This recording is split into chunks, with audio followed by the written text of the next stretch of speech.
Imagine it's 2017 and you are watching an NBA game on either ESPN or TNT.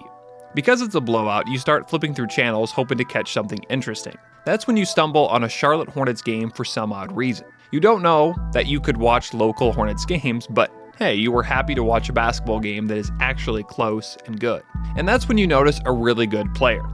That player happens to be Kemba Walker. You probably heard about Walker, and you might have seen him in college with UConn or watched his highlights, but you really haven't watched any Hornets games because they're not on primetime very much. Let's be honest too, the Hornets are one of the smallest markets in the NBA and are not very good or interesting. But you keep watching and you realize how good Kemba Walker is. You tell yourself maybe it's just one of those nights. But then he goes for 40, and the very next night he does the same exact thing. You start thinking this guy is a premier point guard. Sure, he's not better than Dame, Curry, or Kyrie, but he's at the top of the next tier of point guards in the association. Fast forward to a few years later, and he's not near what he was in Charlotte. He endured so much with the Hornets, especially being on a squad that only won 7 games in his rookie season. When he went to a good team, the Celtics, he couldn't stay healthy and was eventually traded. After 2021, he bounced around and eventually called it a career in 2024 after playing only 1 year overseas. It's tough to think because during his prime, he was a quiet star. So it begs the question, why did Kemba Walker fall so hard and disappear entirely from the NBA? Oh, nice pass. There's Kemba Walker driving, dumps it late, and Jaylen Brown with a 360. Oh, nice pass. There's Kemba Walker driving, dumps.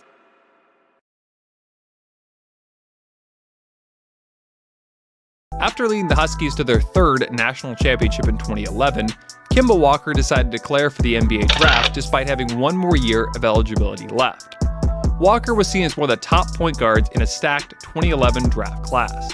Walker was named an All-American and the most valuable player of the Final Four. At the time, the Charlotte Hornets were called the Charlotte Bobcats and were run by the GOAT, Michael Jordan.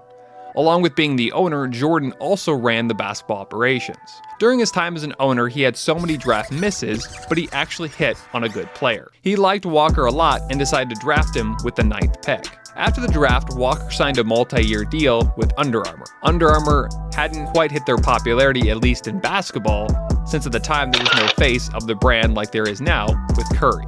In his rookie season, the NBA was in a lockout. After the lockout ended, Walker defeated DJ Augustine for the starting point guard position.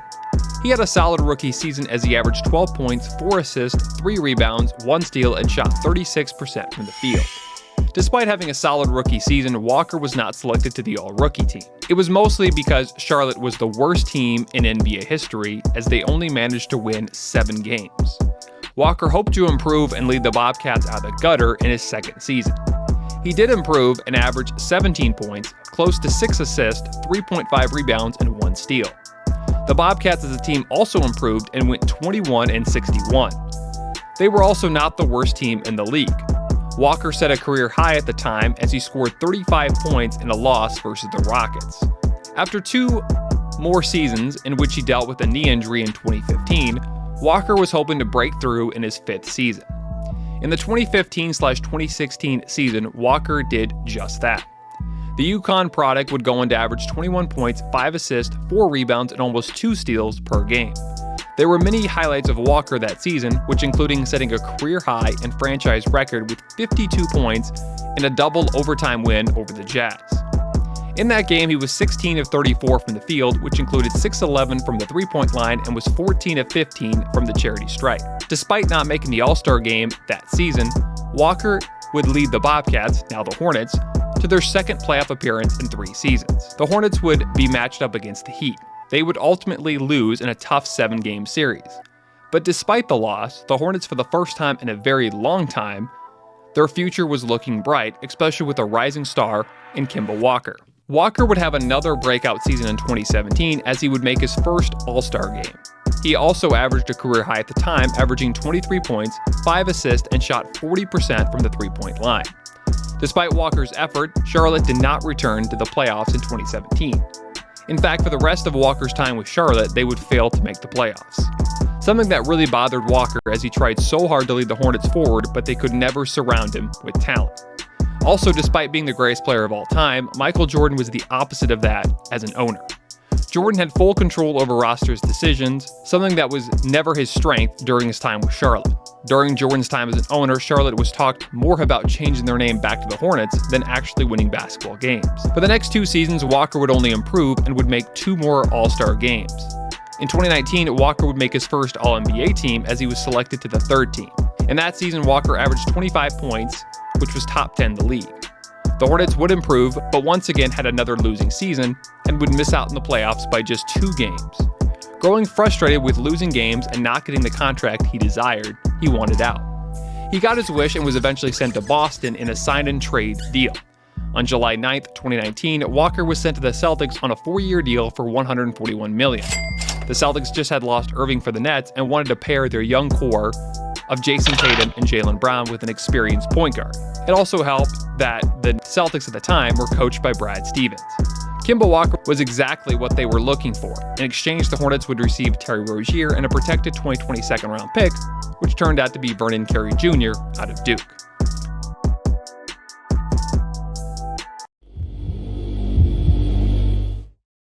With this new team, Walker was not relied heavily like he was with the Hornets. The Celtics already had 2 rising stars in Tatum and eventual Finals MVP Jaylen Brown.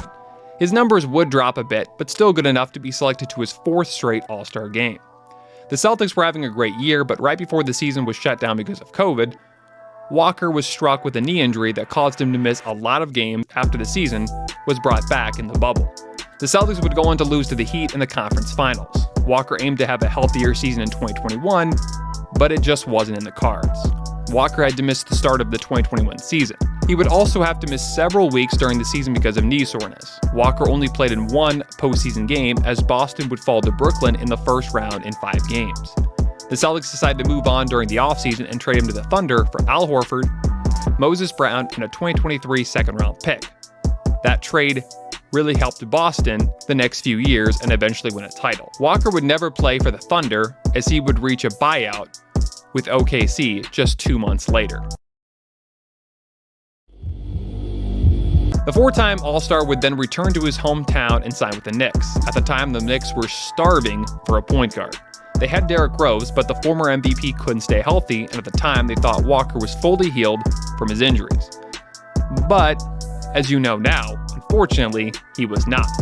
Walker's time with the Knicks was also short as he only lasted 1 season in the Big Apple. He was benched a few times that season in favor of D. Rose. But there were some highs in Walker's short stint with the Knicks. He would score a season high when he dropped 44 points in December versus the Wizards. However, the Knicks would end up losing that game in overtime. 2 days later on Christmas, the Knicks defeated the Hawks, where Walker had a triple-double. The former 9th overall pick dropped 10 points, hauled in 10 boards, and dished out 12 assists. He became just the 7th player in NBA history to record a triple-double on Christmas Day. Fast forward to February, and both sides agreed that Walker would sit out for the remainder of the year. When the season was over, the Knicks failed to reach the playoffs. In the offseason, Walker was dealt to the Pistons. But just like the Thunder, Walker did not play for Detroit and was eventually bought out. He would go on to sign with the Mavs and play 1 more year in the NBA.